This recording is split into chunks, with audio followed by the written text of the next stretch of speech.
सभी सनातनी धर्म प्रेमी बंधुओं, आप सभी को आचार्य पंडित राजूभाई जोशी का शुभ आशीर्वाद।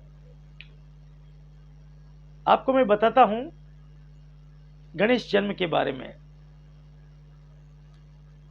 गणेश चतुर्थी के दिन ही गणेश जी का जन्म हुआ। जन्म कैसे हुआ इसका कारण बताता हूं मैं। कैलाश के ऊपर नंदी रक्षा करने वाले नहीं थे, तो माता पार्वती स्नान करने के समय अपने शरीर के ऊपर उबटन लगाया हल्दी का, और उस उबटन से एक पुतले का निर्माण किया, जिसके अंदर प्राण संचित किया और सजीव करके अपने द्वार के ऊपर रक्षा के लिए उसका नामकरण करके गणेश नाम से उसको स्थापित किया। तभी से गणेश जी का जन्म हुआ और उसी दिन चतुर्थी तिथि थी, इसलिए गणेश चतुर्थी का महत्व ज़्यादा रहता है। अब रही बात, इस गणेश चतुर्थी को 10 दिन के लिए मनाते हैं। इस महोत्सव को 10 दिन का मनाते हैं। प्रत्येक का जन्म होता है तो एक ही दिन का होता है, लेकिन इसके जन्मोत्सव को 10 दिन बनाते हैं। क्यों मनाते हैं कि महर्षि वेदव्यास जी ने जिस समय महाभारत का लेखन का कार्य गणपति महाराज को सौंपा, तो गणपति महाराज ने बिना रुके गणेश चतुर्थी को लेखन का कार्य प्रारंभ किया और इस महाकाव्य को संपूर्ण किया।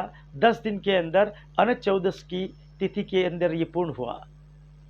इसलिए जब तक लेखन का कार्य नहीं हुआ तब तक मेरे गणपति महाराज, मेरे गणपति बापा अपने स्थान से हिले नहीं और इस लेखन महाकाव्य का कार्य संपूर्ण किया।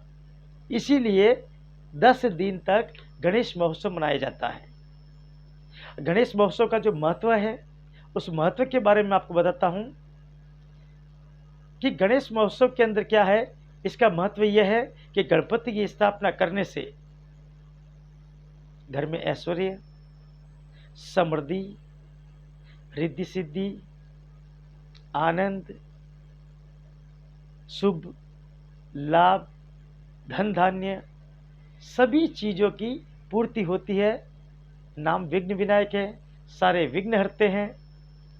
घर में आनंद ही आनंद छा जाता है, क्योंकि इनकी जो ख्याति है, इनके परिवार के एक एक सदस्य का कर्तव्य बनता है। इनका परिवार बताऊं मैं आपको कि गणेश जी और गणेश जी महाराज की 2 पत्नियां रिद्धि और सिद्धि, और दोनों पत्नियों के पुत्र कौन से? शुभ और लाभ। और शुभ लाभ की पत्नियां कौन सी? तुष्टि और पुष्टि। और उनके पुत्र क्या? आनंद और प्रमोद।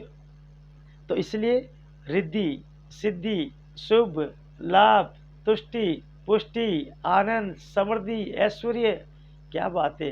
गणपति महाराज का जो परिवार है, ये एक एकता का परिचय है। गणपति महाराज की स्थापना करने से परिवार में एकता कायम रहती है, सामंजस्य बना रहता है। जैसे वो अपन फोटो लगाते हैं परिवार का, सभी परिवार को इकट्ठा करके एक फ्रेम के अंदर फोटो लगाते हैं, जिसके नीचे लिखते हैं हम साथ साथ हैं। तो वही कहावत को चरितार्थ करते हुए मेरे गणपति बापा का परिवार सहित अपने मंदिर में फोटो लगावे, जिससे घर के अंदर एकता कायम रहे। गणपति महाराज को एक बात का विशेष रूप से ध्यान रखें कि जब भी आप मूर्ति की स्थापना करो तो उनका मूषक वाहन जो है वो साथ में होना जरूरी है। और गणपति बापा को क्या मोदक या लड्डू बहुत पसंद है, तो हाथ में लड्डू होना जरूरी है। गणपति को यज्ञोपवीत पहनाते हैं, जनेऊ पहनाते हैं, तो वो भी क्या, वो भी केसर के अंदर उसको कलर करके पहनाया जाए या पीली पहनाया जाए, क्योंकि सफ़ेद वस्तु गणपति महाराज को नहीं चढ़ती है। क्यों नहीं चढ़ती है? इसका एक कारण है कि जिस समय गणपति महाराज का सिर लगाया था हाथी का, उस समय चंद्र भगवान जो थे उनको देख के हंसी को नहीं रोक पाए और उनका उपवास किया। गणपति महाराज को बहुत क्रोध आया, गुस्सा आया, और उन्होंने श्राप दे दिया चंद्रमा को कि गणेश चतुर्थी के दिन कोई भी चंद्र दर्शन करेगा उसके ऊपर मिथ्या आरोप लगेगा। श्री कृष्ण भगवान ने गणेश चतुर्थी के दिन चंद्र भगवान का दर्शन कर लिया था, तो उनके ऊपर एक मणि चुराने का आरोप आया।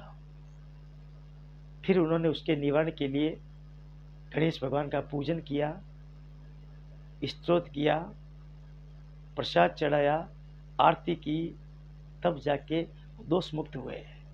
ठीक उसी प्रकार गणेश चतुर्थी को चंद्र दर्शन नहीं करना चाहिए, और अगर मान लो भूल से अगर चंद्र दर्शन हो गया हो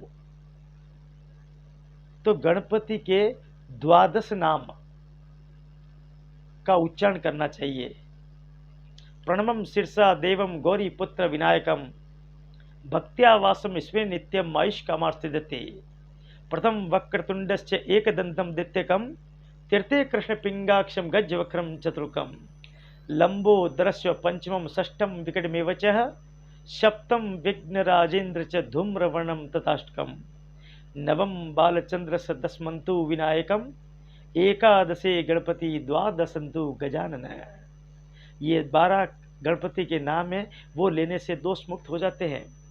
अगर 12 नाम नहीं ले सकते, आपको याद नहीं होते हैं, तो ओम गंग गणपते नमः, ओम गंग गणपते नमः 12 बार बोल दीजिए, तब भी आप दोष मुक्त हो जाएंगे। या गणेश भगवान की मूर्ति के सामने उनका बढ़िया श्रृंगार करके उनका पूजा करें, और पूजन करने के बाद प्रसाद चढ़ा के आरती करें, तब भी आप दोष मुक्त हो जाएंगे। इसलिए इन बातों का विशेष रूप से ध्यान रखें। गणपति को अखंडित चावल नहीं चढ़ावें, और चावल चढ़ावें तो उसके ऊपर क्या, चावल को हल्दी के अंदर पीले कर देवें। सफ़ेद पुष्प नहीं चढ़ावें, उनको लाल वस्तु बहुत पसंद है, लाल ही आसन लगावे और लाल ही उनको क्या, पुष्प चढ़ावे। तो इसीलिए गणपति महाराज की पूजन के अंदर कुछ एक बातों का ध्यान रखना चाहिए। और गणपति महाराज द्वार की रक्षा करते हैं, तो गणपति महाराज को द्वार के ऊपर विराजमान करें, जिनका मुख अंदर घर के अंदर की तरफ रहे, या प्रतिष्ठान में स्थापित करें तब भी मुख घर के अंदर की तरफ रहे। और जिस समय मंदिर में स्थापना करें तो मंदिर के अंदर परिवार सहित करें तो ज़्यादा अच्छा रहता है। और गणपति हमेशा मंदिर के अंदर विषम संख्या में नहीं रखें, सम संख्या में रख सकते हैं। इसलिए गणपति के बारे में कई बातों की जानकारी रखना बहुत ज़रूरी है। आप बहुत बहुत आनंद करो, बहुत बहुत खुश रहो, मौज करो। श्री रस्तु कल्याणमस्तु।